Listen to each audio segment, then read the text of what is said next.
Back now on Race for the White House, I'm David Gregory. Time for the back half. 7 years after 9/11, there are still looming questions. What is the next threat out there? How does our next president view that threat? And how would a President Obama or President McCain approach the war on terror? Joining me now, Jeffrey Goldberg, national correspondent for The Atlantic, and he wrote the new cover story, The Wars of John McCain. It's in the very new issue of The Atlantic on newsstands now. It looks at how the Vietnam War shapes the Republican nominee's worldview. Jeffrey is also the author of the book Prisoners, a story of friendship and terror. Jeff, good to see you. Good to see you. All right, I want to talk about the piece, but you also penned an op-ed this week about the next big threat that the country faces. We talk a lot about the war on terror since 9/11. You're thinking about what's Chapter 2, the threat of a nuclear attack on this country launched by a terrorist group. And this was the conclusion of your op-ed piece, which is rather stark, and we'll put it up on the screen for everyone to see. So what we have is one presidential candidate who still seems to be casting about for an overarching strategy, and another one who is not entirely sure whom we're fighting. We can hope against hope that in the next 2 months, these two men will discuss in a deliberative and encompassing way the best ways to protect America from what some non-proliferation experts believe is nearly an inevitable attack. We should, in fact, demand that this conversation take place because nothing else matters. What are you talking about, and what do you think McCain or Obama would do to counteract it? What I'm talking about is the threat of a nuclear attack on an American city, which is the ultimate nightmare of non-proliferation experts. The thought that sometime in the next 10, 20 years, a terrorist group that wants to destroy as much of America as possible will actually get their hands on an illicit nuke and smuggle it in to New York Harbor or to downtown Washington. What I'm talking about with these two candidates is this.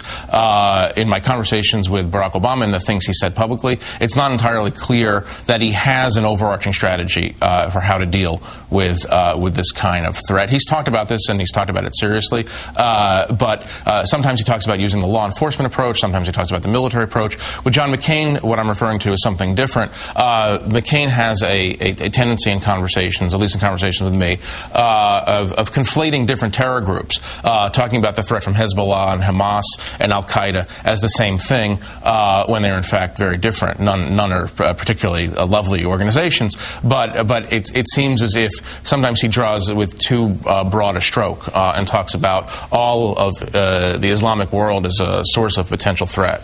You know, there was a contrast that you saw in these conventions. Barack Obama saying, I'm tired of the tough talk and failed strategy of the Republican of the Bush years. That was his attack.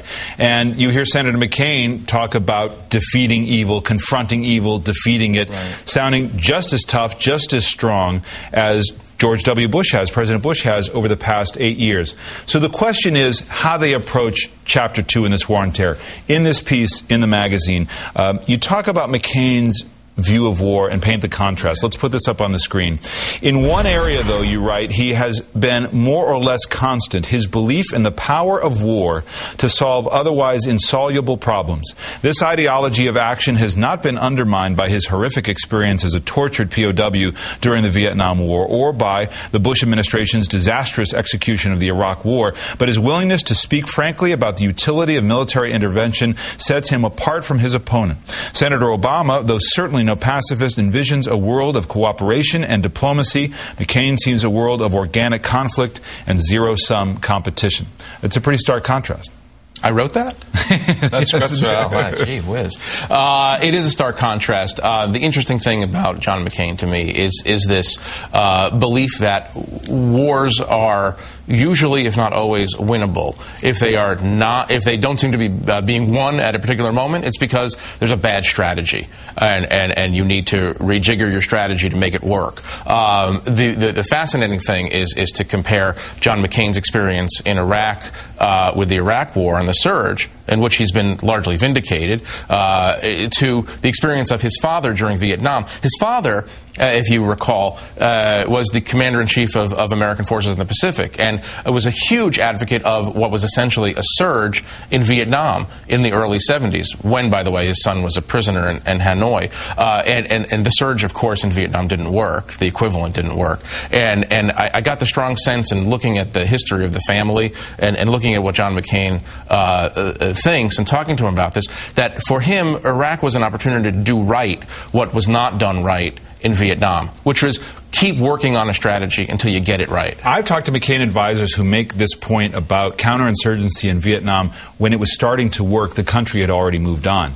Right. Is there not an analogy to the surge in Iraq, and yet the country had moved on? It's more than an analogy. Yeah, I mean, it's incredible. The eerie parallels are pretty amazing. General Creighton Abrams, who was the David Petraeus of his day, had come in, replaced the discredited William Westmoreland, and devised a strategy that many people think was working. But by that time, the Johnson administration, then the Nixon administration, had lost the public. The public no longer had confidence, in part because military leaders and civilian leaders were giving overly rosy pictures of what was going on in Vietnam. If that doesn't sound familiar, then yeah. Final thought. You talked to John McCain about the issue of preemption or prevention. Yeah. Does he think it's possible for, after the Bush years, an American president to launch an either preemptive or preventative war? He does think it's possible. He thinks it's also, in certain circumstances, it might be necessary. And he told me, he was very candid about this. He said, you know, this isn't the best position to be running on right now. And he recognized that. And yet, he is adamant. The experience in Iraq has not changed his fundamental view that America, especially in this age of nuclear, of the possibility of nuclear terror, that America might have to do this again. All right, Jeffrey Goldberg from The Atlantic magazine, the article, Why War is His Answer Inside the Mind of John McCain. Thanks, Jeffrey. Thank you.